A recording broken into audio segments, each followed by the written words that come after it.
E aí pessoal, tudo bem? Aqui é o professor Aquiles. Vamos dar continuidade aí à nossa aula de xadrez. A partir de agora nossas aulas serão assim gravadas em vídeo aula. E no horário das nossas aulas a gente vai estar lá no site jogando, praticando. Tá? Então eu vou postar novamente o link lá com o tutorial, é isso que eu expliquei lá como que faz o cadastro, como é que faz a amizade. E a gente vai estar a partir de agora assistindo as videoaulas e praticando xadrez lá no site ChessKid, tá? Vou dar continuidade aí para vocês sobre o rei. Foi a peça que faltou falar sobre ela, né? Nós falamos sobre os peões, sobre torre, cavalo, bispo, rainha e agora faltou o rei. Bom, vamos lá, vocês estão vendo aí na tela o rei, todo-poderoso rei. Essa é a peça que a gente não usa para ataque, né? Ela é a peça que tem que ser defendida. Ela é uma peça de defesa. Ela pode atacar se houver necessidade, mas não é uma peça que a gente geralmente usa para ataque. Ela geralmente só se defende com um ataque quando é necessário. Por que isso? Porque o rei ela só anda uma casa por vez. O rei anda uma casinha apenas por vez. Então, se alguma peça ficar encostado nela, que ela pode atacar, né? Só nesse caso que ela poderia atacar. Isso se essa outra peça, né, não tivesse sendo defendido por ninguém. Se ela vier fazer um ataque solitário, né, sem um apoio de ninguém, eu vou chegar nessa parte depois para vocês, para não confundir. Ok? Vamos lá. Apenas uma casa por vez, ela anda em 3 direções, ou na horizontal, ou na vertical, ou na diagonal, certo? Sempre uma casinha por vez, então ela pode ir uma para frente, uma para trás, uma para a esquerda, uma para a direita, ou uma nas diagonais, certo? Todas as diagonais ela pode andar uma casinha só. Existe um movimento que se chama roque no xadrez, eu vou explicar ele um pouco mais para frente para vocês, porque vocês ainda estão nessa fase inicial, que é um movimento onde o rei anda mais de uma casa. É o único momento no xadrez que o rei anda mais do que uma casa. Mas eu vou deixar um pouquinho mais para frente. É um movimento ali que ela faz uma troca de posição com a torre, né? Inverte ali com a torre. Vou deixar um pouquinho mais para frente esse roque aí. Tá bom? Dando continuidade aqui. Supondo aqui então, ó, que o rei está aqui, ó, nessa casa branca, onde eu estou marcando um X, o Xzinho ficou mais ou menos. Então, supondo que ele está aqui nesse X, como vocês estão vendo aí, ele poderia vir, ó, nessa casa, nessa casa, nessa casa, nessa casa, nessa casa, ou nessa casa, ou nessa casa, ou nessa casa, certo? Então, todas as casas que estão em volta dele, ele pode ir. Né? Lembrando, ó, só uma casinha por vez. Ok? Movimento do rei. Simples, ok? Só que você tem que ter muito cuidado com o rei. Porque um movimento errado ali com o rei, ele pode sofrer um ataque, né? E a gente tem que ter cuidado com isso. Porque lembra que a gente falou que as peças têm um ponto, cada peça, umas vale mais, outras vale menos. E o rei, ele vale o jogo todo.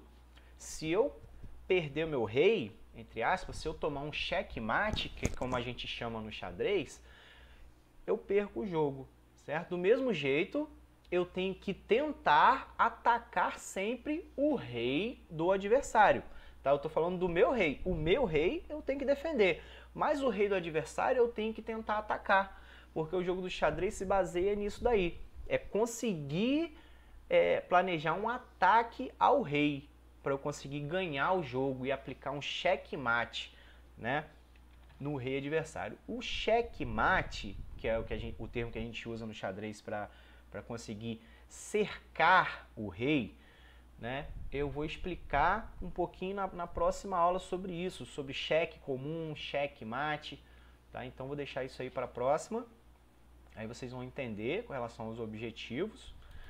Vamos lá, ó.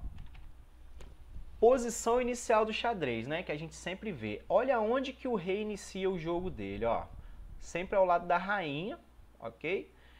E aí tem aquela regrinha que eu falei para vocês, vamos reforçar agora, a regra do rei, de posicionamento do rei. Eu começo posicionando as minhas peças no tabuleiro, quando eu estou jogando no tabuleiro, né, em casa, colocando, ó, torre, cavalo e bispo, nessa sequência, né? Isso começa nas pontas com a torre, do lado das torres do cavalo, do lado do cavalo os bispos. Na frente de todas elas os peões. Tudo isso a gente já gravou. Agora, como que eu sei aonde que eu coloco a rainha e aonde que eu coloco o rei? Para ficar fácil, O rei de cor branca ou de cor clara, se o seu xadrez não for preto e branco, eu vou usar o termo claro e escuro, porque sempre vai ter uma peça que é mais clara e outra que é mais escura. Então, o rei de cor clara, ele vai ficar na casa, no tabuleiro, de cor escura, ou seja, ele vai estar sempre na cor trocada. Aqui em cima vocês podem observar, o rei de cor escura ficou na casa de cor clara. E aqui embaixo, o rei de cor clara ficou na casa de cor escura. Certo? E aí você já gravou, como sempre que inicia. A rainha é o contrário, sempre do lado do rei. Então a rainha de cor escura sempre fica na casa de cor escura. A rainha de cor clara sempre fica na casa de cor clara. Posicionei todas as peças, estou pronto para iniciar uma partida, certo? E aí a gente aprendeu todos esses movimentos, tudo que nós temos que fazer para jogar. E aí a partir de agora, né, nas próximas aulas aí, a gente vai estar entendendo um pouco aí de objetivo do jogo, como que eu faço, as capturas e tal. Vou estar fazendo essas próximas etapas, eu vou estar nesse sentido aí, de como realmente o jogo funciona. Que hoje a gente está encerrando todos os movimentos detalhados aí, de cada pecinha, o que cada uma faz, como que faz, certo? Ó, isso aqui é importante, né? A gente está gravando, é bom aí vocês printarem isso daí, certo? Fundamento. Cada exército, né? Começando aqui de baixo, ó, tem 8 peões, cada peão vale 1 ponto. Cada exército tem 2 cavalos, cada cavalo vale 3 pontos. Cada exército tem 2 bispos e cada bispo também vale 3 pontos. Alguns lugares consideram que o bispo vale um pouquinho mais do que o cavalo. Mas isso é uma questão de filosofia, de entendimento, de linha de raciocínio. Vamos levar em consideração que bispo e cavalo vale 3 pontos cada um, certo? E a única coisa que vai fazer diferença nessas peças é como elas estão posicionadas, porque se ela estiver posicionada melhor que a outra, em uma posição que dá mais possibilidade de ataque, uma posição mais estrategicamente melhor, né? Uma posição que está melhor estrategicamente, aí ela vai valer mais, certo? Se eu estiver com meu cavalo e meu bispo na posição inicial deles, eles não oferecem muito risco, né? Mas se eu já tiver com meu bispo desenvolvido lá perto do meio do tabuleiro, aí ele passa a ser uma peça de risco. Então, essa peça que está posicionada melhor, ela acaba valendo um pouco mais de ponto, né? É mais importante do que a outra que não está desenvolvida, que não está posicionada, certo? Continuando, cada exército tem 2 torres e cada torre vale 5 pontos. Cada exército tem uma rainha e cada rainha vale 9 pontos, tá? Rainha vale 9 pontos. O rei, ele não tem ponto, olha lá, está aqui como 0. Por quê?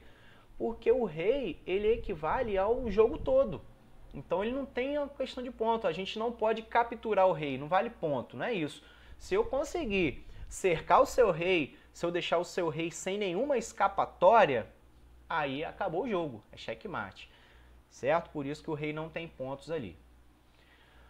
Então é isso, a videoaula encerra aqui. A gente vai estar sempre lá direcionando para o site ChessKid. Até abrir lá para vocês verem lá, ó, a página aí, chesskid.com, né? Quem já fez o login, quem já fez, vai clicar aqui em login e vai colocar o nome de usuário e senha. Se você ainda não fez o login no site ChessKid, você vai colocar em inscrever-se, vai seguir o passo a passo que eu coloquei lá no tutorial, certo? Coloquei lá no tutorial e aí você vai fazer o seu cadastro como responsável para que a gente possa entrar no clube que eu criei lá da escola e aí a gente vai poder sempre jogar junto. Ok, pessoal? Grande abraço, fiquem com Deus. Por hoje é isso aí, ok? Tchau, tchau.